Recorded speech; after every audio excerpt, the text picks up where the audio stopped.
Tepat di hari Kartini 21 April 2021, tim khusus Tarsius Satreskrim Polres Bitung dan Polda Sulawesi Utara menangkap polisi wanita atau Polwan Gadungan berinisial KL 21 tahun, warga Lembean, Minahasa.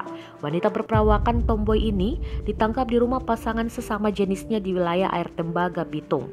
Kabid Humas Polda Sulut, Kombes Pol Jules Abraham Abbas menjelaskan kejadian ini terungkap dari viralnya unggahan di media sosial Facebook dengan nama akun Prapaga Cornelis atau Allen.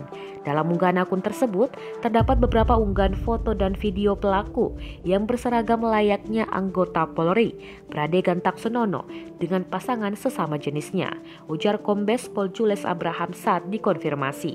KL selama ini mengaku sebagai anggota Polwan yang bertugas di Polres Minahasa Selatan.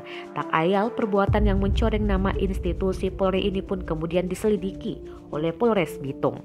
Dia menambahkan hasil interogasi awal pelaku nekat melakoni peran sebagai polwan palsu karena ingin membahagiakan orang tuanya dan juga pasangan sesama jenisnya.